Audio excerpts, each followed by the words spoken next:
আর্থিক চুক্তিটা 5 কোটির ওপরে। স্বাভাবিকভাবেই আগামী 20 বছরের জন্য ভারতীয় ফুটবলের কমার্শিয়াল পার্টনার হিসেবে জিনিয়াস স্পোর্টসকে নেওয়া হবে কিনা তা কার্যকরী মিটিংয়ের সিদ্ধান্ত নেওয়া সম্ভব হয়নি।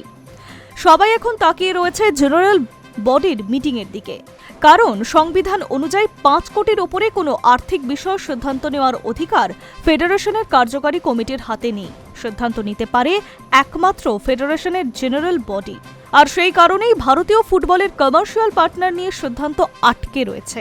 স্বাভাবিকভাবেই প্রশ্ন উঠছে, যদি কমার্শিয়াল পার্টনার ঠিক করার অধিকারের ক্ষেত্রে জেনারেল বডির হাতে থাকে, তাহলে সেই জেনারেল বডির মিটিং কেন ডাকা হচ্ছে না?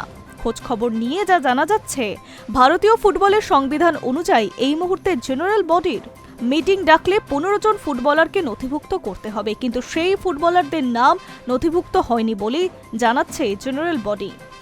তাহলে উপায়? শোনা যাচ্ছে স্পোর্টস বিল অনুযায়ী 4 জন ফুটবলারকে জেনারেল বডির মিটিংয়ে রাখা হবে। এখানে সেই স্পোর্টস বিলের নিয়ম প্রয়োগ করা হবে কিনা তা নিয়ে আলোচনা চলছে, কারণ জিনিয়াস স্পোর্টসকে কমার্শিয়াল পার্টনার হিসেবে নেওয়া হবে কিনা তা নিয়ে কোনো সিদ্ধান্ত নেওয়া সম্ভব হচ্ছে না। এমনিতে শুনতে লাগছে 20 বছরে 200 কোটি টাকা ভারতীয় ফুটবলে বিনিয়োগ করবে জিনিয়াস স্পোর্টস, কিন্তু ভালোভাবে খতিয়ে দেখলে দেখা যাচ্ছে আইএসএল এর 14টি ক্লাবের ভাগে কোনো লাভ্যাংশের অর্থই থাকবে না। এফএসডিএল যেখানে 15 বছর ধরে প্রতি বছর ফেডারেশনকে 50 কোটি টাকা দিয়ে এসছে, সেখানে জিনিয়াস স্পোর্টস থেকে শুরুর দিকে ফেডারেশন পেতে পারে সর্বোচ্চ 12 থেকে 13 কোটি টাকা। ফলে জিনিয়াস স্পোর্টস 200 কোটি টাকা দেওয়ার কথা বললেও তা ফেডারেশন এবং ক্লাবগুলির ক্ষেত্রে খুব একটা লাভজনক হচ্ছে না।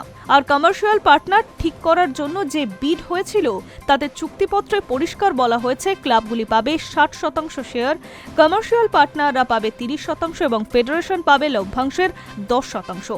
আর লাভ হোক কিংবা ক্ষতি, প্রতি বছর বিনিয়োগের 20% ফেডারেশনকে দিতে বাধ্য থাকবে কমার্শিয়াল পার্টনার। এর ওপরে লভ্যাংশ 10%। জিনিয়াস স্পোর্টস বিডে অংশ নেওয়ার জন্য যে শর্ত দিয়েছে তাতে জানা যাচ্ছে 20 বছরের চুক্তির শুরু থেকেই প্রতি বছরের জন্য 100 কোটি টাকা দেবে না। শুরুর দিকে লিগ চালানোর জন্য জিনিয়াস স্পোর্টস খরচ করবে বছরে 60 কোটি টাকা। এর 20% অর্থাৎ 12 কোটি টাকা পাবে ফেডারেশন, কিন্তু ক্লাবগুলি জিনিয়াস স্পোর্টস শুরুর দিকে কোনো লাভের কথাই বলছে না। ফলে লাভ না হলে ক্লাবগুলির লভ্যাংশ পাওয়ার কোনো সম্ভাবনাই নেই। কবে থেকে লাভ পাওয়া সম্ভব হবে চুক্তিতে সেই কথাও লেখা নেই। ফলে লিগ থেকে ক্লাবগুলির ঠিক কবে লভ্যাংশ পাবে কেউ বলতে পারছে না। পাশাপাশি আগের বছরে 50 কোটি টাকা পেয়ে বিভিন্ন প্রতিযোগিতা চালানোর পাশাপাশি জাতীয় দলের শিবির থেকে নানা খরচ চালাতো ফেডারেশন।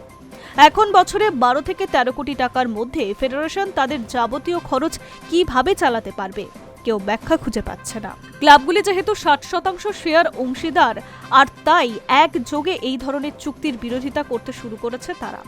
ক্লাবগুলির ক্ষেত্রে বরং ফ্যান কোডের শর্ত অনেক বেশি লাভজনক, কারণ ফ্যান কোড প্রথম বছর থেকে লভ্যাংশের শেয়ার দেওয়ার কথা তাদের শর্তে বলেছে।